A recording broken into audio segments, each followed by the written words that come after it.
Okay, welcome to Kishan Rao online academy classes అండి. So science and టెక్నాలజీని discuss చేస్తున్నాం.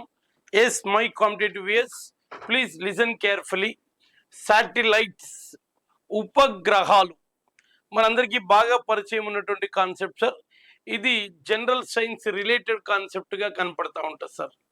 ఉపగ్రహాలు అని, తోకలు, ఉల్క చుక్కలు, ఇట్లాంటివన్నీ రెగ్యులర్ లైఫ్లో వినేటువంటి కాన్సెప్ట్ సార్.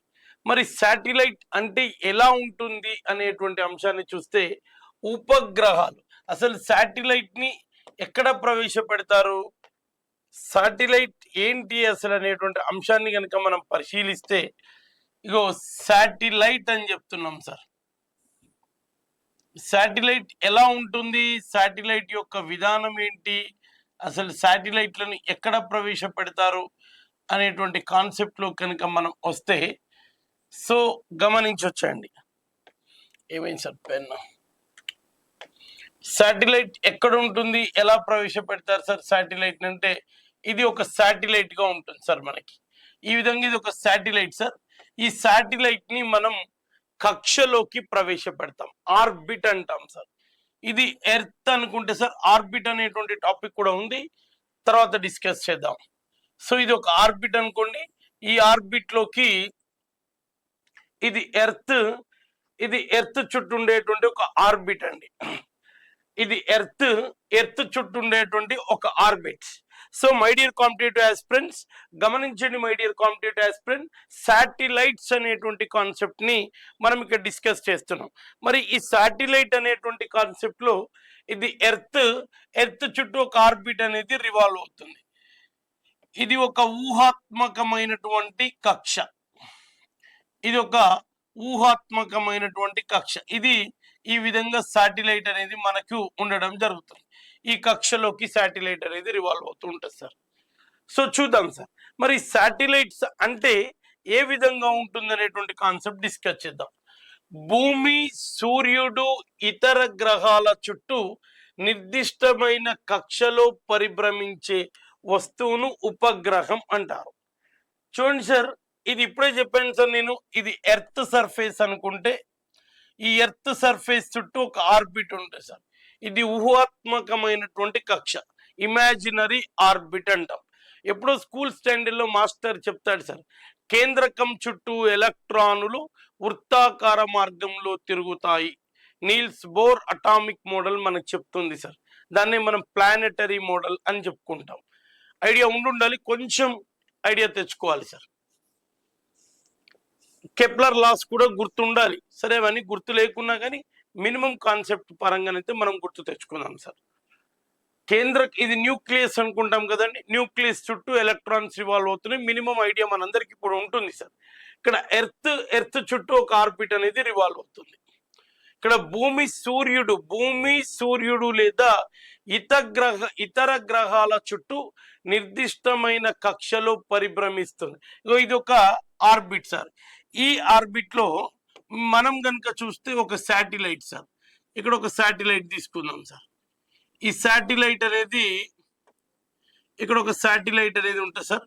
ఈ శాటిలైట్ అనేది రివాల్వ్ అవుతూ ఉంటుంది సార్. ఈ విధంగా ఒక శాటిలైట్ అనేది ఇక్కడ రివాల్వ్ అవుతూ ఉంటుంది సార్. గుర్తుంచుకోండి సార్, ఒక శాటిలైట్ ఇలా రివాల్వ్ అవుతూ ఉంటుంది సార్. ఇలా ఇక్కడ ఒక శాటిలైట్, ఇక్కడ ఇంకొక ఆర్బిట్ ఉంటుంది సార్. ఇంకొక ఆర్బిట్ లో ఇంకొక శాటిలైట్ ఇక్కడ రివాల్వ్ అవుతూ ఉంటుంది సార్. ఈ విధంగా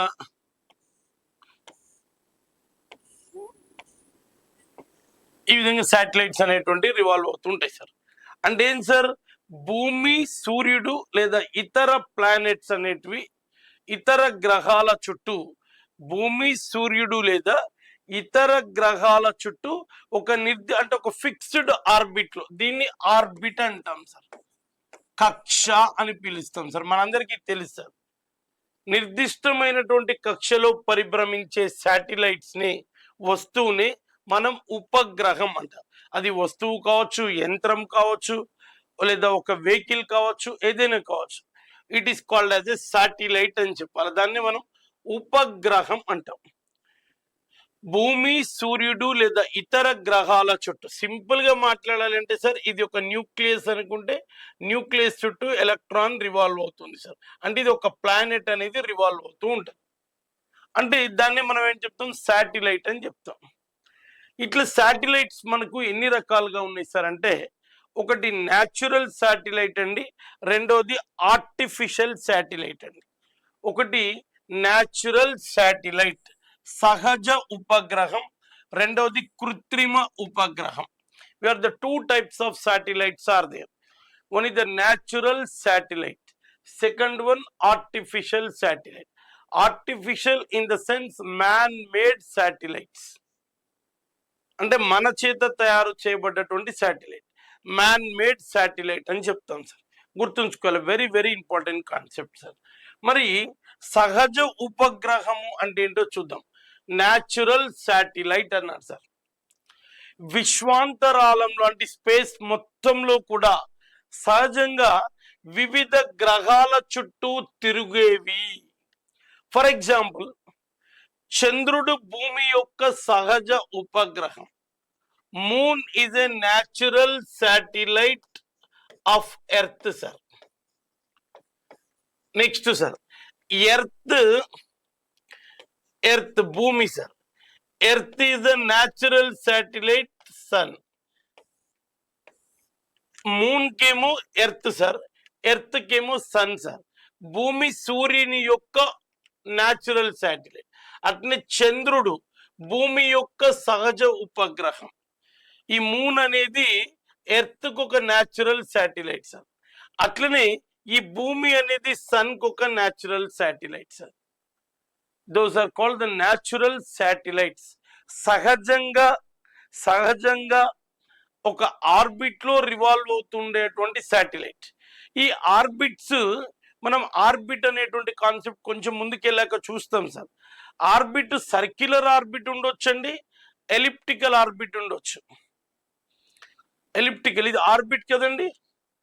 ఇది ఎర్త్ సర్ఫేస్ అనుకుంటే చూడండి సార్, ఇది చూడండి సార్, ఇక్కడ ఎర్త్ కి ఇది దగ్గరగా ఉండొచ్చు సార్. ఇక్కడ దగ్గరగా ఉంది సార్. ఇలా దగ్గరగా ఉంటే దీన్ని అపాజీ అని పిలుస్తాం సార్. ఇలా దూరంగా ఉందనుకోండి పెరాజీ అని పిలుస్తాం. ఇది పెరాజీ, అపాజీ అనేటువంటి పేర్లతో పిలుస్తాం. దగ్గరికి ఉంటేనేమో పెరీజీ అంటాం, దూరంగా ఉంటేనేమో అపాజీ అని పిలుస్తాం. That is the very very important. సరే, అది మనము ఎక్కడ చూస్తామంటే ఆర్బిట్స్ అనేటువంటి చూద్దాం. లోయర్ ఎర్త్ ఆర్బిట్ అని, జియో సింక్రనైజ్ ఆర్బిట్స్ అని అక్కడ డిస్కస్ చేస్తా దాని గురించి. లివిట్స్ ఇక్కడ న్యాచురల్ శాటిలైట్ తీసుకున్నాం. విశ్వాంతరాళంలో సహజంగా ఉండేది. Moon is one of the natural satellite from the earth. Earth is the natural satellite from the sun. ఈ రెండు గుర్తుపెట్టుకోండి సార్. ఇప్పుడు అసలు శాటిలైట్స్ ఎన్ని రకాలుగా ఉన్నాయి మనం చెప్తాం సార్. రిమోట్ సెన్సింగ్ శాటిలైట్స్ అని, అకాడమిక్ శాటిలైట్స్ అని, మైక్రో శాటిలైట్స్ అని. So different types of satellites ఉన్నాయి. అసలు ఎన్ని రకాల శాటిలైట్స్ ఉన్నాయి, వాటిని మనం ఎలా యూజ్ చేసుకోవాలి, చాలా చాలా ఇంట్రెస్టింగ్ గా ఉంటుంది సార్ శాటిలైట్స్. ఇక్కడి నుంచే మనం పిఎస్ఎల్విని స్టార్ట్ చేసుకుంటాం, జిఎస్ఎల్వి గురించి డిస్కస్ చేస్తాం, తర్వాత చంద్రయాన్ 1, చంద్రయాన్ 2, చంద్రయాన్ 3 ఇట్లాంటి కాన్సెప్ట్స్ అన్నిటిని కూడా మనం డిస్కస్ చేయడానికి ఇది బేసిక్ పాయింట్ అన్నట్టు. చూద్దాం సార్, ముందుకు వెళ్తున్న కొద్దీ వాటన్నిటిని కూడా డిస్కస్ చేద్దాం. కొన్ని ఎర్త్ అట్మాస్ఫియర్ ని చూసేటి ఉంటాయి సార్, కొన్ని ఎన్వైరన్మెంటల్ ఓషనోగ్రఫీ శాటిలైట్, కార్టనోగ్రఫీ శాటిలైట్స్ ఉంటాయి. అంటే కొన్ని రకాల శాటిలైట్స్ మనం ఇక్కడ అన్ని శాటిలైట్స్ ఇన్ఫర్మేషన్ ని మాక్సిమం డిస్కస్ చేసేటువంటి ప్రయత్నం చేద్దాం సార్. టైప్స్ ఆఫ్ శాటిలైట్స్ అంటాం సార్. సో ఒకటి న్యాచురల్ శాటిలైట్, నెక్స్ట్ కృత్రిమ. ఇప్పుడే మాట్లాడాను కాబట్టి పెద్దగా దీని గురించి వద్దు సార్. మానవుని చేత తయారు చేయబడే వివిధ రకాల శాటిలైట్స్ సార్. అంటే sir man made satellites, man made things sir. Man made things is called the artificial. అంటే మానవుడి చేత తయారు చేయబడేటువంటి వాటిని ఆర్టిఫిషియల్ శాటిలైట్స్ అంటాం. దేనికోసం తయారు చేస్తామంటే కొన్ని రకాల different types of launch vehicles కోసం తయారు చేస్తాం. ఈ ఆర్టిఫిషియల్ శాటిలైట్ ని ఎక్కడ అంటే స్పేస్ లో డిప్లాయ్ చేస్తాం సార్. స్పేస్ లో అంతరిక్షంలో ప్రవేశపెట్టడం జరుగుతుంది. అంతరిక్షంలో ప్రవేశపెట్టబడినటువంటి పరికరాలు హంబుల్ టెలిస్కోప్ అని సార్. So next ISS international space station, next international space station, next Aryabhata. Those are called artificial humble telescope sir, Hubble telescope, ISS గుర్తుపెట్టుకోవాలి sir, it is very important. Aryabhata ఇవన్నీ కూడా ఆర్టిఫిషియల్ శాటిలైట్ సార్, గుర్తుపెట్టుకోవాల్సినటువంటి అవసరం. అంటే man made satellite sir. అంటే ఇస్రో ఏం చేస్తుంది అంటే కొన్ని అంతరిక్ష ప్రయోగాలను చేయడం కోసం, అంతరిక్షంలో ప్రవేశపెట్టబడేటువంటి పరికరాల కోసం సో ఆర్టిఫిషియల్ శాటిలైట్స్ ని మనం మ్యానుఫ్యాక్చర్ చేసుకుంటాం. సో మరి ఇన్ని రకాల అంటే న్యాచురల్ శాటిలైట్స్ ఉన్నాయి సార్, ఆర్టిఫిషియల్ శాటిలైట్. అసలు ఎన్ని టైప్స్ ఆఫ్ శాటిలైట్స్ ఉన్నాయి అంటే టైప్స్ ఆఫ్ శాటిలైట్స్ అంటే ఏ టైప్ ఆఫ్ శాటిలైట్స్ మనకు అందుబాటులో ఉన్నాయి అనేది కూడా మనం ఇక్కడ చూడాలి సార్. టైప్స్ ఆఫ్ శాటిలైట్స్, మరి వివిధ రకాల శాటిలైట్స్ గురించి మనం డిస్కస్ చేస్తాం. ఇప్పుడే చెప్పాను సార్, రిమోట్ సెన్సింగ్ శాటిలైట్స్ ఉంటాయి సార్, అకాడమిక్ శాటిలైట్స్ ఉంటాయి, తర్వాత మైక్రో ఉంటాయి సార్, తర్వాత ఓషియనోగ్రఫిక్ శాటిలైట్స్ ఉంటాయి, ఐఆర్ఎన్ఎస్ఎస్ అనేటువంటివి డిఫరెంట్ టైప్స్ ఉంటాయి. చూద్దాం సార్ వాటి పేర్లు ఇక్కడ.